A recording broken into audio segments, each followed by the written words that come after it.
Hello everyone, ईश्वर sir mathematics channel में आपका स्वागत है। आज के इस वीडियो में हम कक्षा 10वीं एनसीईआरटी गणित में प्रश्नावली 1.2 के कुछ बेसिक कॉन्सेप्ट और प्रश्न क्रमांक 1 से 4 तक के प्रश्नों को हल करेंगे। अगर आपको हमारे ये वीडियो पसंद आते हैं तो आप हमारे वीडियो को लाइक करें और चैनल को सब्सक्राइब कर दें ताकि आगे की वीडियो बनाने के लिए हमें मोटिवेशन मिले। तो चलिए स्टार्ट करते हैं। एक्सरसाइज 1.2 पढ़ने से पहले हमें अंक गणित के आधारभूत प्रमेय पढ़ना जरूरी है। सबसे पहले हम अंक गणित के आधारभूत प्रमेय को समझते हैं। अंक गणित के आधारभूत प्रमेय के अनुसार प्रत्येक भाज्य संख्या को अभाज्य संख्याओं के मतलब जितनी भी भाज्य संख्या है उनको अभाज्य संख्याओं के गुणनफल के रूप में व्यक्त यानी गुणनखंडित किया जा सकता है तथा यह गुणनखंड अभाज्य गुणनखंडों के आने वाले क्रम के बिना अद्वितीय होता है। तो ये जो अंक गणित के आधारभूत प्रमेय आपसे 2 नंबर में पूछी जा सकती है। तो सबसे पहले आप इसका स्टेटमेंट यानी इसका जो कथन है वो याद कर लें। इसको हम अच्छे समझते हैं कि क्या कहना चाहता है। अंक गणित के आधारभूत प्रमेय समझने से पहले हमें समझना पड़ेगा कि भाज्य अभाज्य संख्या क्या होती है। तो सबसे पहले मैंने आपको इस वीडियो के फर्स्ट पार्ट में बताया था कि भाज्य संख्या और अभाज्य संख्या क्या होती है। भाज्य संख्या में मैंने आपको बताया था भाज्य संख्या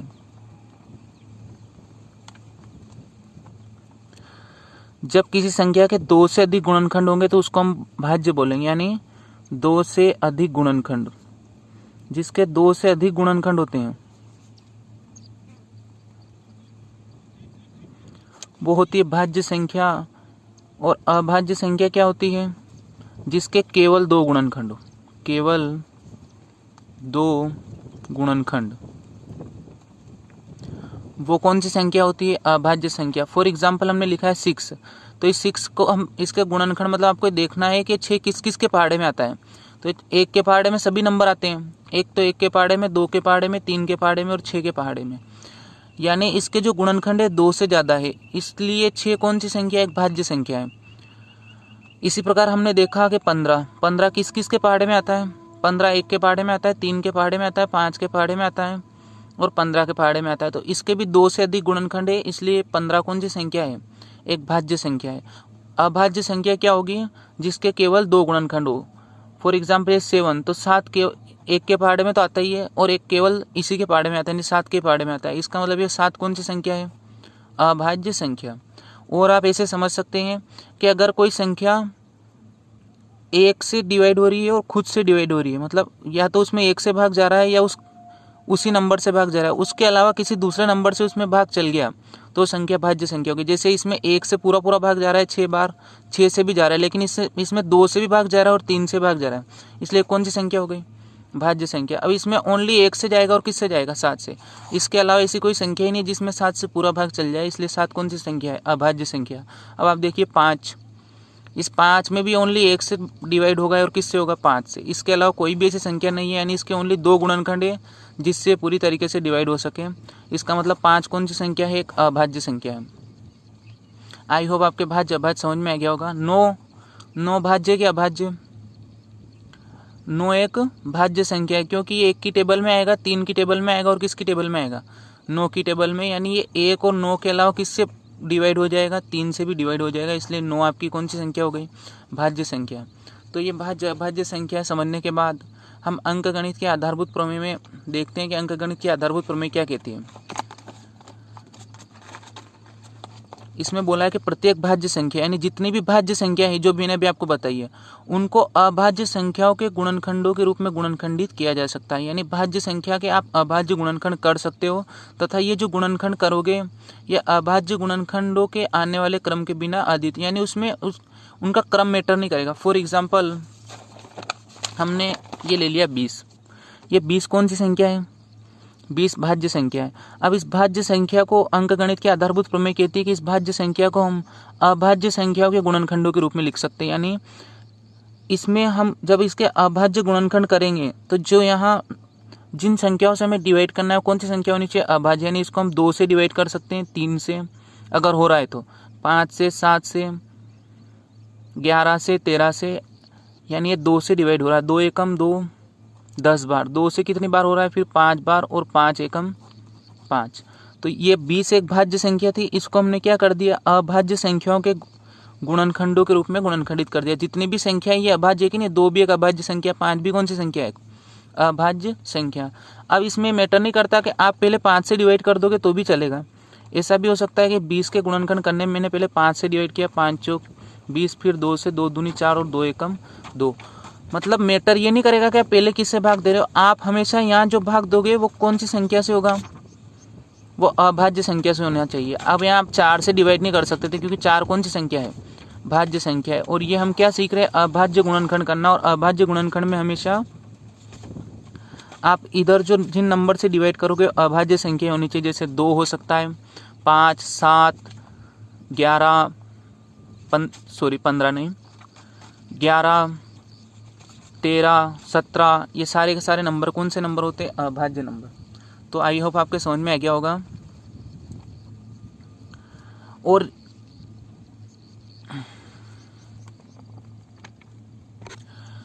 उदाहरण के लिए मान लीजिए आपके पास एक नंबर है 156। अब इस 156 के हम क्या कर सकते हैं? अभाज्य गुणनखंड कर सकते हैं।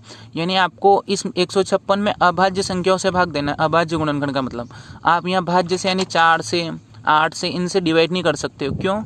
क्योंकि ये कौन से नंबर है? भाज्य। और अपने गुणनखंड का नाम ही है कि इनका अभाज्य गुणनखंड करना है। तो यहाँ 2 से भाग जा रहा है तो आप 2 से दे दो। ये 2 साती 14, 2 आठी 16। फिर 2 से जा रहा है, 2 दूनी 4, 2 तिया 6, और 2 नम 1 और बचा, 2 नम 18। फिर 3 से जा रहा है, 3 एकम 3, 3 तिया 9, और फिर 13 एकम 13।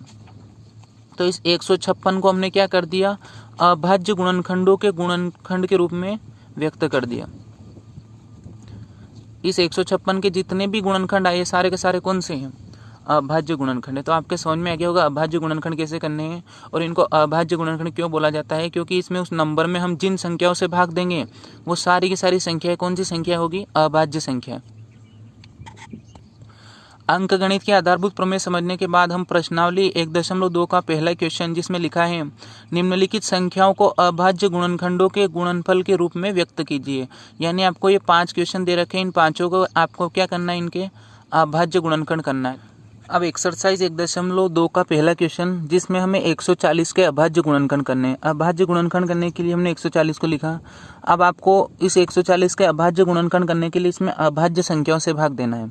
अभाज्य संख्या 2 से जा रहा हो तो 2 से ट्राई करते हैं हम। 2 साथी 14 और ये 0। फिर ये पीछे 0 है मतलब 2 से डिवाइड होगा। ये 2 से कितनी बार डिवाइड हो जाएगा? 35 बार। फिर किससे डिवाइड होगा? ये 5 से। 5 7 तो 35 और 7 एकम 7। तो इस 140 के जो अभाज्य गुणनखंड है वो क्या आ गए हैं? 140 के अभाज्य गुणनखंड है आपके 2 गुणित 2 गुणित 5 गुणित 7। या आप इसको ऐसा लिख सकते हो 140 बराबर 2 कितनी बार आया आपका? 2 बार। तो ये 2 की घात कितना? 2 गुणित 5 गुणित 7। दूसरा क्वेश्चन है आपका इसमें 156 के हमें क्या करने हैं? अभाज्य गुणनखंड। इसके अभाज्य गुणनखंड करने के लिए हम 156 को लिखेंगे। इसमें डिवाइड करेंगे। अगर 2 से डिवाइड हो रहा हो तो 2 से हो रहा है, 2 साथी 14, 2 आठी 16। फिर 2 से डिवाइड होगा, 2 तिया 6, 2 नम 18। फिर ये 2 से डिवाइड होगा कि नहीं? 2 से डिवाइड नहीं होगा, किससे होगा? 3 से। 3 एकम 3, 3 तिया 9, और फिर 13 एकम 13। तो इस 156 के जो आपके अभाज्य गुणनखंड है क्या आ गए? 156 बराबर आ गया 2 गुणित 2 गुणित 3 गुणित 13। और यहाँ 2 कितनी बार आया? 2 आया 2 बार। तो इसको हम लिखेंगे 2 की घात 2 गुणित 3 गुणित 13। अब इसके तीसरे क्वेश्चन में आपको 3825 के अभाज्य गुणनखंड करने हैं। अभाज्य गुणनखंड करने के लिए आप देखिए इसमें किससे डिवाइड होगा? इसमें 2 से तो डिवाइड होगा ही नहीं, क्योंकि पीछे कौन सी संख्या है? विषम संख्या। तो ये 3 से डिवाइड हो सकता है। 3 एकम 3, 3 दूनी 6। यहाँ से कितने और बचे आपके पास? यहाँ से आपके 2 और बचे, तो यहाँ 22 हो गए। तो 3 7 21, और 1 और बचा 3 5 15। फिर 3 से डिवाइड हो रहा है। 3 से 4 बार, 3 चौक 12, 3 दूनी 6, 1 और बचा तो 3 5 15। अब ये किससे डिवाइड होगा? 5 से। 5 8 40, कितने और बचे यहाँ से 2 और, तो 5 5 25। फिर 5 से डिवाइड होगा ये, 5 एकम 5, 5 7 35, और 17 तो एक कौन सी संख्या है, अभाज्य संख्या है, 17 एकम 17। तो आपके 3825 के जो अभाज्य गुणनखंड है वो आ जाएंगे 3 की घात 2 गुणित 5 की घात 2 गुणित 17। इसका क्वेश्चन नंबर 4 देखते हैं अपन। पहले का चौथे क्वेश्चन में आपको दे रखा है 5005। 5005 के आपको क्या करने हैं, अभाज्य गुणनखंड। 5005 के अभाज्य गुणनखंड करने के लिए सबसे पहले आपको देखना है कि किससे डिवाइड हो सकता है। तो 5 से डिवाइड होगा सीधा सा, 5 एकम 5 0, 5 एकम 5। अब ये किससे डिवाइड होगा, आपको अभाज्य संख्याओं से ट्राई करना है। 5 के बाद नंबर आएगा 7 का, 6 से तो ट्राई करना ही नहीं है क्योंकि हम गुणनखंड कौन से कर रहे हैं, अभाज्य गुणनखंड है ना।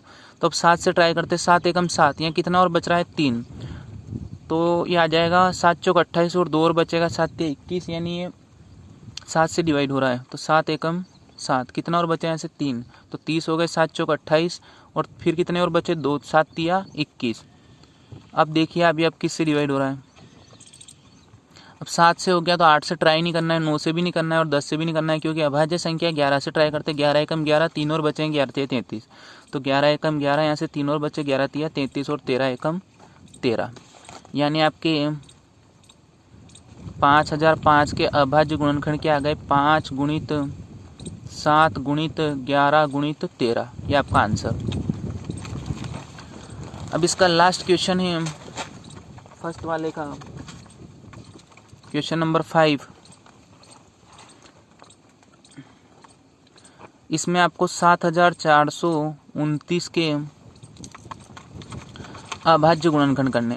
तो 7429 के गुणनखंड करने के लिए ये 2 से डिवाइड नहीं होगा, 3 से भी नहीं होगा, 5 से तो होगा ही नहीं। उसके बाद हम 7 से ट्राई करते हैं, 7 एकम 7, 7 पंज 35, 7 छंग 42 नहीं हो रहा है, 7 से भी डिवाइड नहीं हो रहा है, 11 से भी डिवाइड नहीं हो रहा है शायद ये। तो ये सबसे पहले आपके डिवाइड होगा 17 से। जब 17 का पहाड़ा बोलेंगे हम तो 17 एकम 17, 17 दूनी 34, 17 ते 51, 17 चौक 68, 4 बार में कितने आ रहे हैं आपके 68, कितने और बचे यहाँ से 6, तो ये हो गए 62। फिर 17 का पहाड़ा बोलो कि 62 आया, इससे कम आए। 17 एकम 17, 17 दूनी 34, 17 तिया 51।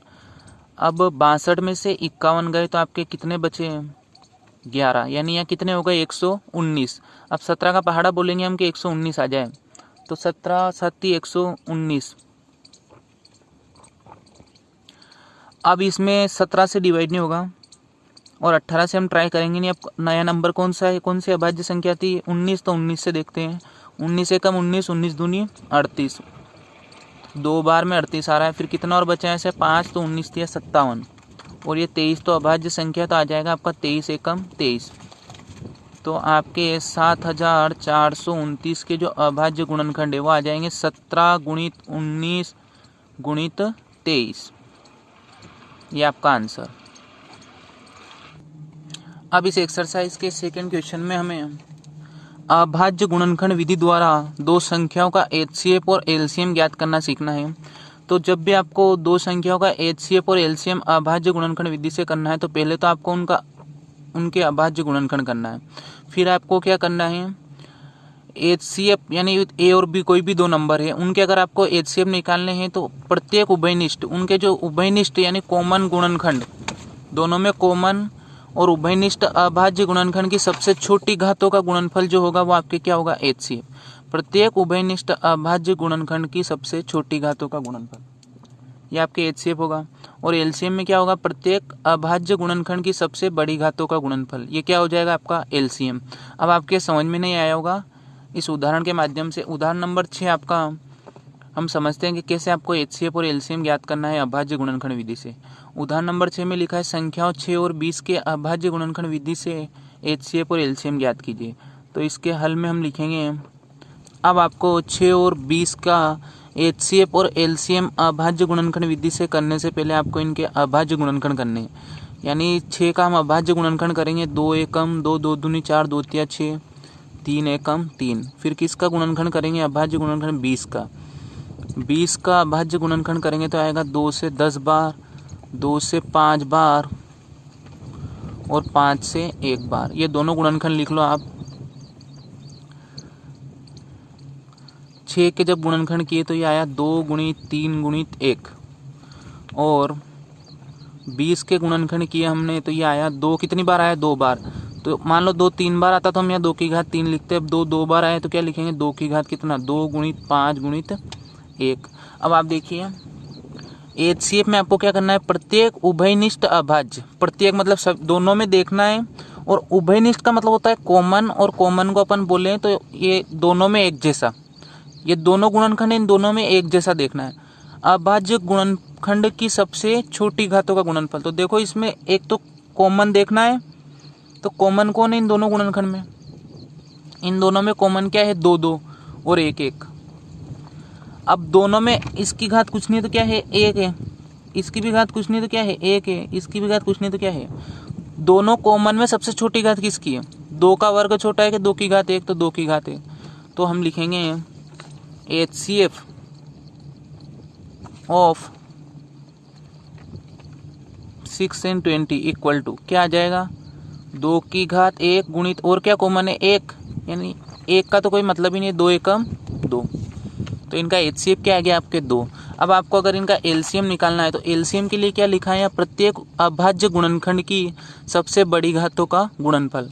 मतलब इसमें उभयनिष्ठ ने लिखा है, उभयनिष्ठ ने लिखा है मतलब ये गुणनखंड सबके सब आएंगे लिखने, तो आपको LCM में सभी गुणनखंड है, लेकिन स्पष्ट लिखा है कि सबसे बड़ी घातों का गुणनफल, यानी जिसकी आप बड़ी घात लिख लोगे उसकी छोटी घात नहीं लिखोगे।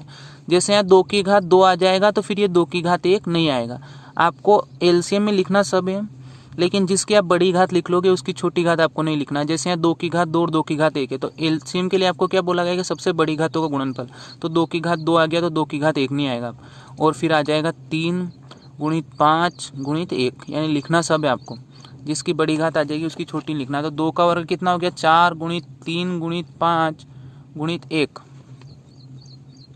तो ये आ जाएगा 4 तिया 12 और 12 पंजे 60, तो आपके इनका LCM कितना आ गया 60।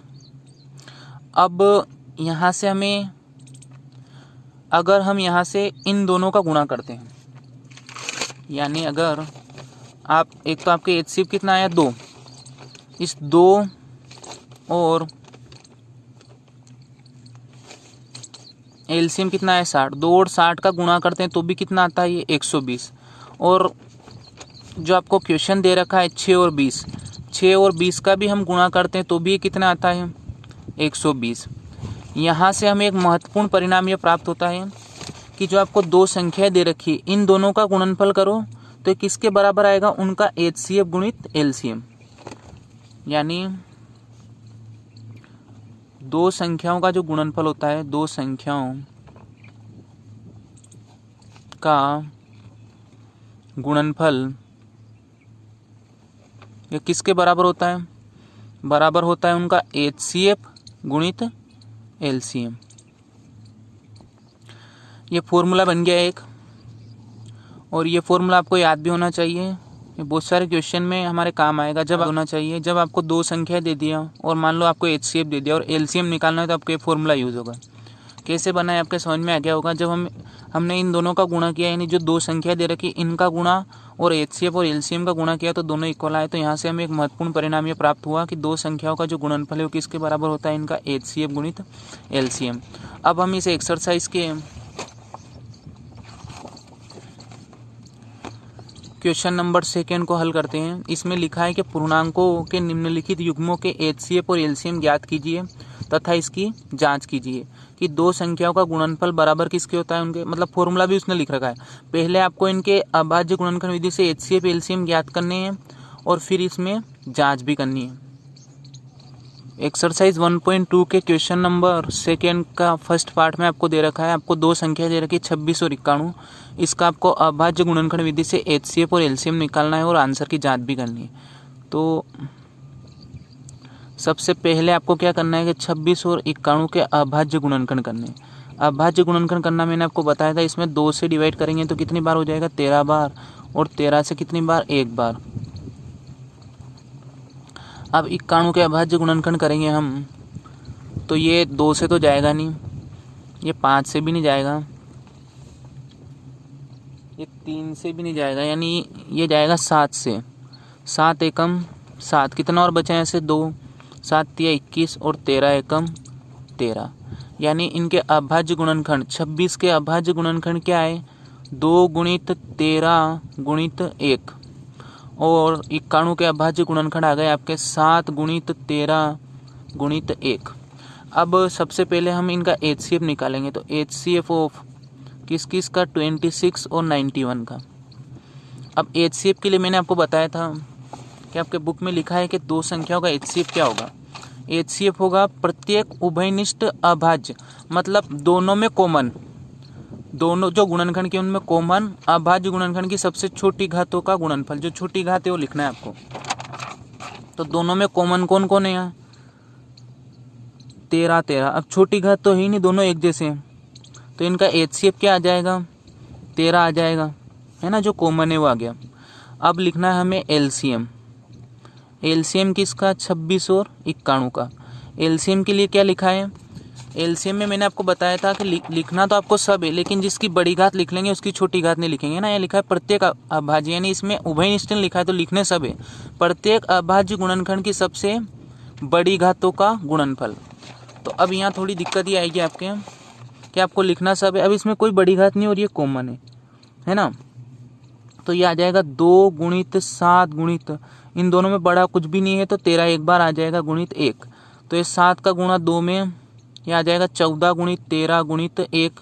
14 का गुणा जब आप 13 में करोगे तो ये आपको मिलेगा 182। तो ये इन दोनों नंबर का क्या आ गया आपके LCM। अब अगर ऐसा होता, मान लीजिए कि मान लो ये गुणनखंड ऐसे होते कि 2 गुणित 13 गुणित 1 और 7 गुणित 13 का वर्ग गुणित 1, और आपको इनका LCM निकालना होता। तो LCM में क्या करना है आपको, मैंने आपको बताया कि जब इन नंबर का LCM निकालते हैं हम तो लिखना आपको सब है, लेकिन जिसकी बड़ी घात लिख लेंगे उसकी छोटी लिखे, तो 2 आ जाएगा, 7 आ जाएगा, और यहाँ 13 और यहाँ 13 का वर्ग है तो 13 का वर्ग आ जाएगा गुणित 1। आ गया आपके समझ में। और HCF में क्या आता, दोनों में कॉमन और उसकी छोटी घात, तो दोनों में कॉमन कौन है, 13, और 13 की छोटी घात कौन सी है, 13 की घात 1, तो इनका HCF क्या आ जाता, 13। आई होप आपके समझ में आ गया होगा। अब आपको क्वेश्चन में बोला था कि इनकी जांच भी करनी है, तो जांच कैसे करेंगे हमने फॉर्मूला पढ़ा है कि दो संख्याओं का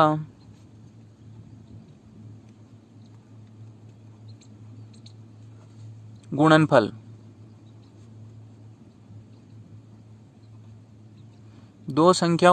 बराबर क्या होता है, उनका HCF गुणित LCM, दोनों का गुणा कर लो आप, HCF गुणित LCM। तो दो संख्या क्या क्या दे रखी थी आपको, 26 और 91, तो हम क्या करेंगे 26 और 91 इन दोनों का गुणा करेंगे तो किसके बराबर आना चाहिए, इनका HCF गुणित LCM। HCF कितना आया 13 और LCM कितना आया 182। अब गुणा कर लेते हैं, मैंने गुणा करके पहले से रख रखा है ताकि वीडियो ज़्यादा बड़ी नहीं बने। तो इन दोनों का गुणा करेंगे तो ये आएगा आपके 2366, और ये भी कितना आ जाएगा आपके 2366। तो हमने जांच की, जब जांच करने में ये दोनों इन दोनों का गुणा करने पर और इन दोनों का गुणा करने पर एक जैसा नंबर आ गया, इसका मतलब आपने जो HCF और LCM निकाला वो सही है। और अगर आपके ये दोनों साइड एक जैसी नहीं आई, मतलब ये क्या है, गलत है। अब इसका सेकेंड क्वेश्चन देख, क्वेश्चन नंबर सेकेंड में आपको दो नंबर दे रखे हैं, एक तो 510 और दूसरा 92। तो सबसे पहले आपको क्या करना है, इनके अभाज्य गुणनखंड हम लिखेंगे 510। अब ये 2 से डिवाइड हो रहा है, 2 दूनी 4, 2 पंजे 10, 2 पंजे 10। अब देखो 2 से डिवाइड नहीं हो रहा है, 3 से हो रहा है, तो आ जाएगा 3 8 24, एक और बचा 3 पंजो 15।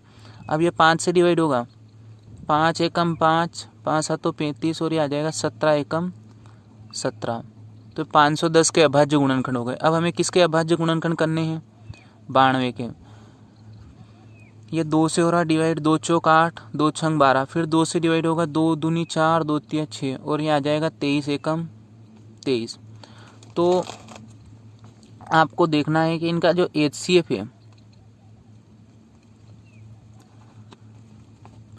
अब आप लिख लो इनको कि 510 बराबर तो आया आपके 2 गुणित 3 गुणित 5 गुणित 17, ये इसके अभाज्य गुणनखंड है। और 92 बराबर आया 2 की घात 2 लिखना है ना, 2 की घात 2 गुणित 23 गुणित 1। अब आपको निकालना है इनका HCF।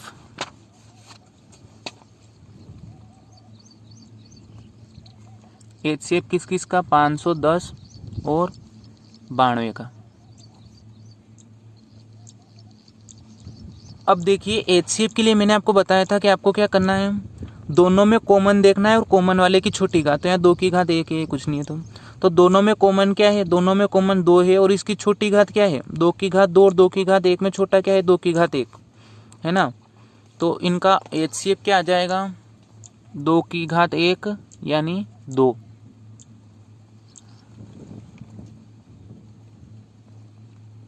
इसी प्रकार LCM में आपको क्या करना है कि जितने भी गुणनखंड है सब लिखने हैं, लेकिन जिसकी बड़ी घात लिख लेंगे अपन, उसकी छोटी नहीं लिखेंगे। तो यहाँ देखिए आप, ये सब लिखना है आपको, लेकिन 2 की घात 1 और 2 की घात 2 में किसका नंबर आएगा, 2 की घात 2 का। और जब हम 2 की घात 2 लिख लेंगे तो ये 2 की घात 1 नहीं लिखेंगे। क्यों नहीं लिखेंगे, क्योंकि अभाज्य गुणनखंड विधि कहती है कि LCM में आपको क्या करना है, प्रत्येक अभाज्य गुणनखंड की सबसे बड़ी घात लिखनी है। अगर बड़ी घात हो तो बड़ी लिखनी है आपको। तो ये आ जाएगा, सबसे पहले एक तो इसमें 2 की घात 2 आ जाएगा, 2 की घात 2 गुणित 3 गुणित 5 गुणित 17 गुणित 23। तो ये आ जाएगा 2 की घात 2 गुणित 3 गुणित 5 गुणित 17 गुणित 23 और गुणित 1 है ना। तो 2 का वर्ग तो कितना हो गया, 4 गुणित 3 गुणित ये 17 पंजे कितना हो जाएगा, 85 गुणित 23। अब आप इन सब का जब मल्टीप्लाई करोगे तो गुणा करने पर ही आपको मिलेगा 23,460। गुणा करके मैंने पहले से रख रखा है ताकि वीडियो ज़्यादा लंबी नहीं बने। अब आपको क्या करना है, इनका वेरिफिकेशन करना है, इनकी जांच करनी है। जांच करने के लिए आपको फॉर्मूला बताया गया है कि दो संख्याओं का गुणनफल, दो संख्याओं का गुणनफल, दो संख्याओं का गुणनफल ये किसके बराबर होता है, इनका HCF गुणित LCM। अब दो संख्या क्या क्या थी, आपको दो संख्या प्रश्न में दे रखी है 510 और 92, और दोनों आंसर क्या है, एक तो 2 और एक 23,460। तो अब आप क्या करोगे, दो संख्या है, एक तो आपकी 510 और एक और क्या है 92, बराबर ही आ जाएगा। HCF कितना आया 2 और LCM कितना आया 23,460। इन दोनों का गुणा करेंगे और इन दोनों का गुणा करेंगे, इनका गुणा कर लेते हैं अपन। ये आएगा 0, 6 दूनी 12 के 2 हंसी लाया 1, 4 दूनी 8 और 1 9, 3 दूनी 6 और 2 दूनी 4, यानी आया आपके 46,920। और जब आप इन दोनों का भी गुणा करोगे तो ये भी कितना आएगा 46,920। अब LHS साइड और RHS साइड आपके बराबर आ गई है ना, इधर वाली और इधर वाली जब एक जैसी है तो आपका ये जो आंसर है ये सही है। अब इसका क्वेश्चन नंबर 3 देखते हैं हम। क्वेश्चन नंबर 3 में हमें दो नंबर दे रखे, एक तो 336 और एक और 54। 336 और 54 का हमें HCF और LCM अभाज्य गुणनखंड विधि से निकालना है। तो सबसे पहले हम क्या करेंगे, इन दोनों नंबर के कौन से गुणनखंड करेंगे, अभाज्य गुणनखंड। 336 के हम अभाज्य गुणनखंड करते हैं। सबसे पहले इसमें हम 2 से डिवाइड करेंगे, 2 एकम 2, यहाँ से एक और बचा, ये 2 छंग 12 और 2 आठी 16। फिर ये 2 से भाग जाएगा, इसमें 2 आठी 16, 2 चौक 8। फिर 2 से जाएगा कितनी बार, 42 बार। फिर 2 से डिवाइड हो रहा है, 2 से 21 बार। अब इसमें 3 से डिवाइड होगा, 3 7 21 और 7 एकम 7। इसी प्रकार जब 54 के हम गुणनखंड करेंगे तो ये आएगा 2 से 2 दूनी 4, 2 7 14 और ये 3 नम 27, 3 तिया 9 और 3 एकम 3। अब इनको लिख लेते हैं अपन। 336 के अभाज्य गुणनखंड क्या प्राप्त हुए आपको, यह आया आपके 1 2 3 4, यानी 2 की घात 4 गुणित 3 गुणित 7 गुणित 1। इसी प्रकार 54 के अभाज्य गुणनखंड ये मिले आपको 3 की घात 3 गुणित 2 गुणित 1।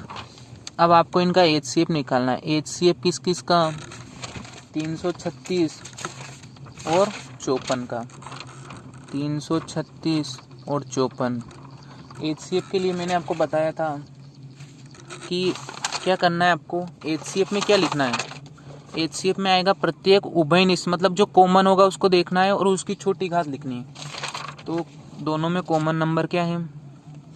HCF में मैंने आपको बताया था कि कॉमन वाला लिखना है और उसकी छोटी घात। तो इनमें कॉमन क्या है, इन गुणनखंड में एक तो 3 कॉमन है और एक 2 कॉमन है। तो एक तो आ जाएगा आपका 3 और गुणित 2 की घात 1 है ना, 2 की घात 4 और 2 की घात 1 में 2 की घात 1 छोटा है। तो टोटल इनका HCF आ जाएगा 3 दूनी 6। 2 की घात 1 लिखना जरूरी नहीं, 2 की घात 1 मतलब किसी भी संख्या की घात कुछ भी नहीं हो तो 1 होती है।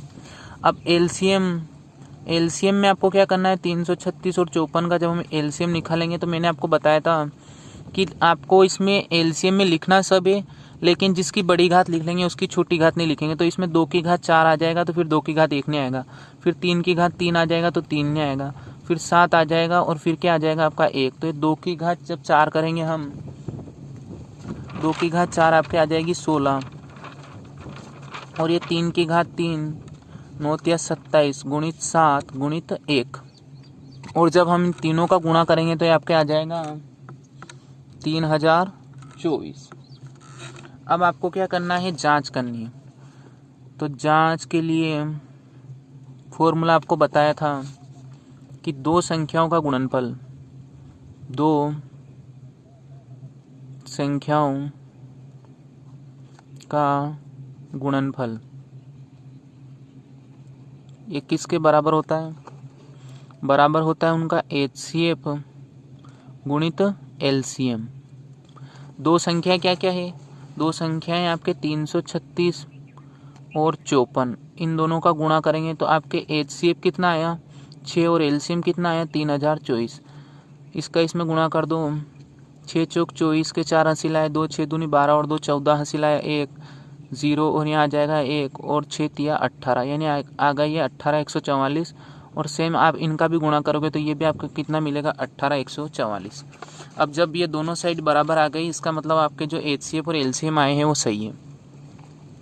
अब इसका हम क्वेश्चन नंबर 3 देखते हैं। क्वेश्चन नंबर 3 में लिखा है कि अभाज्य गुणनखंड विधि द्वारा निम्नलिखित पूर्णांकों के HCF और LCM ज्ञात कीजिए। तो आपको क्या करना है, इस बार 3 संख्याएं हैं और इनके अभाज्य गुणनखंड विधि से HCF और LCM निकालने, लेकिन इस बार जांच नहीं करनी है। और ये जो फॉर्मूला है ना, दो संख्याओं का गुणनफल बराबर HCF गुणित LCM, ये ओनली दो संख्याओं के लिए सही है। मतलब जब आप 3 संख्याओं के लिए सवाल को करेंगे तो आप इस फॉर्मूले से जाँच नहीं कर सकते हैं, है ना। तो आपको 3 संख्याओं में जाँच नहीं करनी। क्वेश्चन नंबर 3 का पहला, इसमें आपको दे रखा है 12 15 21। तो सबसे पहले हम इनके अभाज्य गुणनखंड करेंगे। 12 के अभाज्य गुणनखंड 2 छंग 12, 2 तिया 6, 3 एकम 3। फिर 15 के गुणनखंड करेंगे तो ये आएगा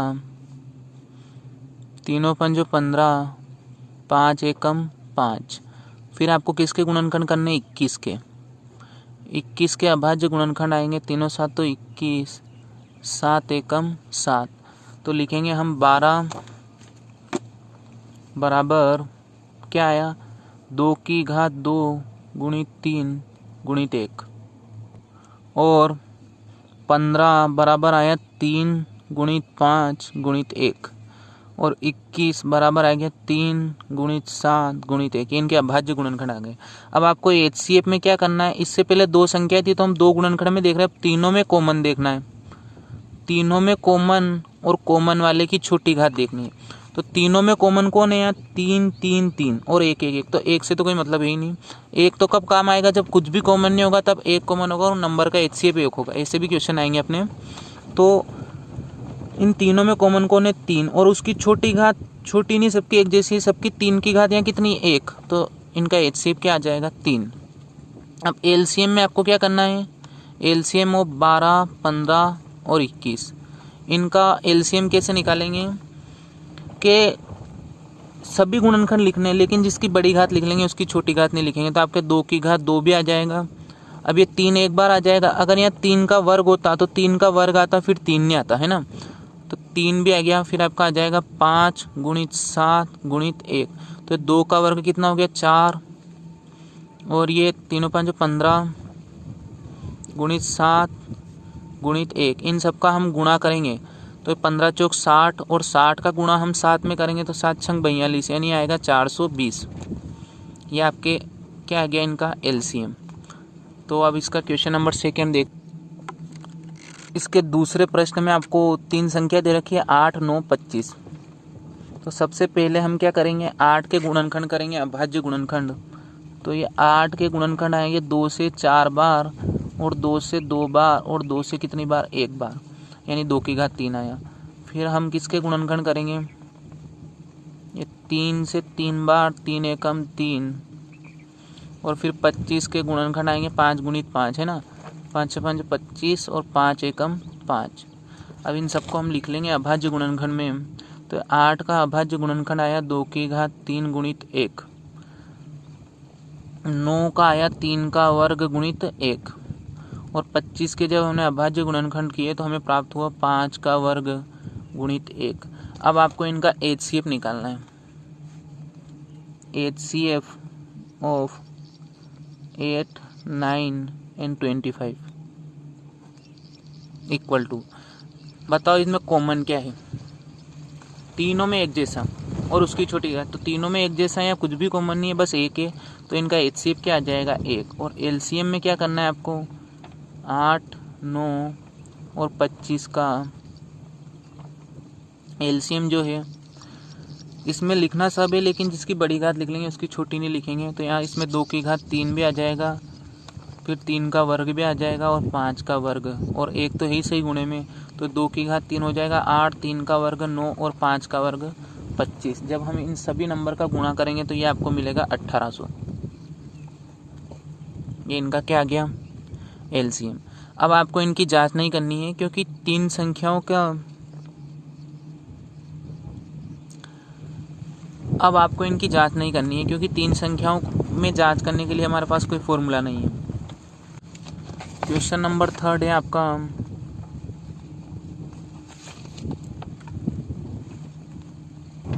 सॉरी ये वाला जो क्वेश्चन है आपके 3rd क्वेश्चन था, ये 2nd क्वेश्चन ही था। 2nd क्वेश्चन हम यहाँ सोल्व करते हैं। 2nd क्वेश्चन है आपका 17, 23 और 29। इसके आपको HCF और LCM निकालने। तो सबसे पहले हम 17 के गुणनखंड करेंगे। जब हम 17 के गुणनखंड करेंगे तो आपको मिलेगा 17 एकम 17, और 23 के भी वही 23 एकम 23, और 29 के गुणनखंड 29 एकम 29, क्योंकि सभी अभाज्य संख्या है ना। तो 17 बराबर आ जाएगा 17 गुणित 1, 23 बराबर भी क्या आ जाएगा 23 गुणित 1, और 29 बराबर भी क्या आ जाएगा 29 गुणित 1। अब आपको इनका HCF निकालना है, और HCF निकालने के लिए आपको कॉमन देखना है। 17, 23 और 29 तीनों में कॉमन क्या है 1, इसलिए इनका HCF क्या हो जाएगा 1। और LCM में क्या करना है, LCM ऑफ 17, 23 और 29 ये किसके बराबर आ जाएगा 17 गुणित 23 गुणित 29। जब आप इन तीनों नंबर का मल्टीप्लाई करोगे तो ये आपको मिलेगा 11,339। अगर आपको हमारे वीडियो पसंद आते हैं तो आप हमारे वीडियो को लाइक करें और चैनल को सब्सक्राइब कर दें। धन्यवाद।